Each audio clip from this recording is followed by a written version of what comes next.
आज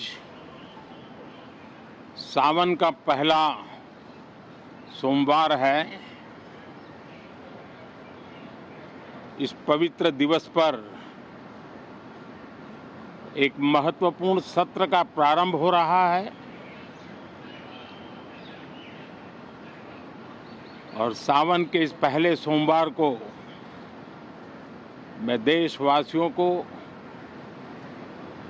बहुत बहुत शुभकामनाएं देता हूं। आज संसद का मानसून सत्र का भी आरंभ हो रहा है। देश बहुत बारीकी से देख रहा है कि संसद का यह सत्र सकारात्मक हो, सृजनात्मक हो और देशवासियों के सपनों को सिद्ध करने के लिए एक मजबूत नींव रखने वाला हो। साथियों, भारत के लोकतंत्र की जो गौरव यात्रा है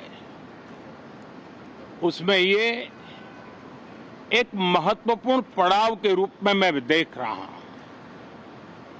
व्यक्तिगत रूप से मुझे भी, हमारे सभी साथियों को भी ये अत्यंत गर्व का विषय है कि करीब 60 साल के बाद कोई सरकार तीसरी बार वापस आए और तीसरी पारी का पहला बजट रखने का सौभाग्य प्राप्त हो। ये भारत के लोकतंत्र की गौरव यात्रा की अत्यंत गरिमापूर्ण घटना के रूप में देश इसे देख रहा है। ये बजट सत्र है। मैं देशवासियों को जो गारंटी देता रहा हूं, क्रमशः रूप से उन गारंटियों को जमीन पर उतारना, इस लक्ष्य को लेकर के हम आगे बढ़ रहे हैं। ये बजट अमृतकाल का एक महत्वपूर्ण बजट है। हमें 5 साल का जो अवसर मिला है, आज का बजट हमारे उन 5 साल के कार्य की दिशा भी तय करेगा और ये बजट 2047 जब आजादी के 100 साल होंगे तब विकसित भारत का जो हमारा सपना है, उस सपने को पूरा करने की मजबूत नींव वाला बजट लेकर के हम कल देश के सामने आएंगे। हर देशवासी के लिए एक गर्व की बात है कि भारत बड़ी इकोनॉमी वाले देशों में सबसे तेज गति से आगे बढ़ने वाला देश है। गत 3 वर्षों में लगातार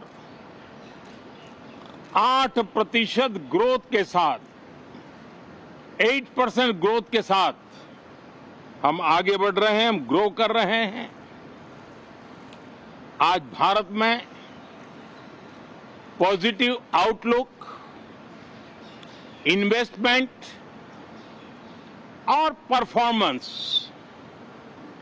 एक प्रकार से अपॉर्चुनिटीज की पीक पर है। ये अपने आप में भारत की विकास यात्रा का एक अहम पड़ाव है। साथियों, मैं देश के सभी सांसदों से किसी भी दल के क्यों न हो, मैं आज आग्रहपूर्वक कहना चाहता हूं कि हम गत जनवरी से लेकर के हम लोगों के पास जितना सामर्थ्य था, उस सामर्थ्य को लेकर के जितनी लड़ाई लड़नी थी लड़ ली। जनता को जो बात बतानी थी बता दी। किसी ने राह दिखाने का प्रयास किया, किसी ने गुमराह करने का प्रयास किया, लेकिन अब वो दौर समाप्त हुआ। देशवासियों ने अपना निर्णय दे दिया। अब चुने हुए सभी सांसदों का कर्तव्य है, सभी राजनीतिक दलों की विशेष जिम्मेवारी है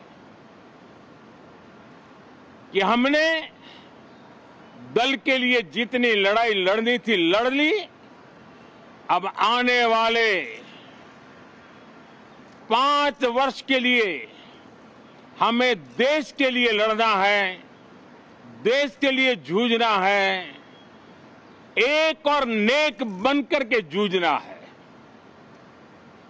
मैं सभी राजनीतिक दलों से भी कहूंगा कि आइए हम आने वाले 4 साढ़े 4 साल दल से ऊपर उठ करके सिर्फ और सिर्फ देश को समर्पित होकर के संसद के इस गरिमापूर्ण मंच का हम उपयोग करें।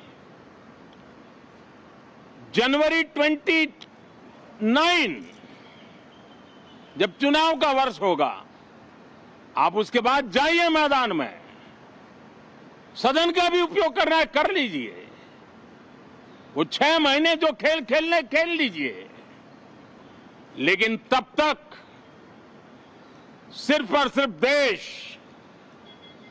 देश के गरीब, देश के किसान, देश के युवा, देश की महिलाएं, उनके सामर्थ्य के लिए, उनको एम्पावर करने के लिए जन भागीदारी का एक जन आंदोलन खड़ा कर करके 2047 के सपने को पूरा करने के लिए हम पूरी ताकत लगाए। मुझे आज बहुत दुख के साथ कहना है कि 2014 के बाद कोई सांसद 5 साल के लिए आए, कुछ सांसदों को 10 साल के लिए मौका मिला, लेकिन बहुत से सांसद ऐसे थे जिनको अपने क्षेत्र की बात करने का अवसर नहीं मिला, अपने विचारों से संसद को समृद्ध करने का अवसर नहीं मिला, क्योंकि कुछ दलों की नकारात्मक राजनीति ने देश के संसद के महत्वपूर्ण समय को एक प्रकार से अपनी राजनीतिक विफलताओं को ढांकने के लिए दुरुपयोग किया है। मैं सभी दलों से आग्रहपूर्वक कहता हूं कि कम से कम जो पहली बार सदन में आए हैं, ऐसे बहुत बड़ी संख्या में हमारे माननीय सांसद हैं और सभी दल में हैं, उनको अवसर दीजिए, चर्चा में उनके विचारों को प्रकट करने का मौका दीजिए, ज्यादा से ज्यादा लोगों को आगे आने का अवसर दीजिए। और आपने देखा होगा कि पार्लियामेंट के नए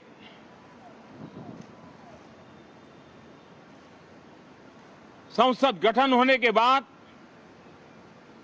जो पहला सत्र था, 140 करोड़ देशवासियों ने बहुमत के साथ जिस सरकार को सेवा करने का हुक्म किया है देशवासियों ने, उसकी आवाज को कुचलने का अलोकतांत्रिक प्रयास हुआ। 2.5 घंटे तक देश के प्रधानमंत्री का गला घोंटने का, उनकी आवाज को रोकने का, उनकी आवाज को दबाने का लोकतांत्रिक परंपराओं में कोई स्थान नहीं हो सकता है और इसका कोई पश्चाताप तक नहीं है, दिल में दर्द तक नहीं है। मैं आज आग्रहपूर्वक कहना चाहता हूं, देशवासियों ने हमें यहां देश के लिए भेजा है, दल के लिए नहीं भेजा है। ये सदन दल के लिए नहीं, ये सदन देश के लिए है।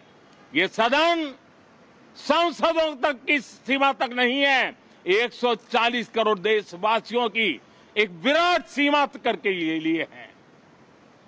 मैं विश्वास करता हूं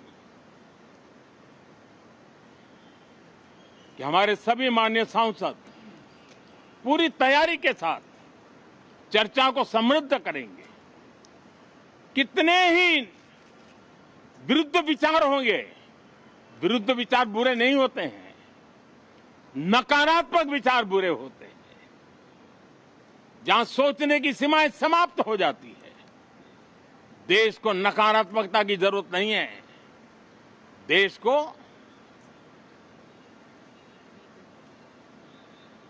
एक विचारधारा, प्रगति की विचारधारा, विकास की विचारधारा, देश को नई ऊंचाइयों पर ले जाने वाली विचारधारा से हमें आगे बढ़ाना होगा। मैं पूरी आशा करता हूं कि हम लोकतंत्र के इस मंदिर का भारत के सामान्य मानवीय की आशा आकांक्षाओं को पूर्ण करने के लिए सकारात्मक रूप से उपयोग करेंगे। बहुत बहुत धन्यवाद साथियों।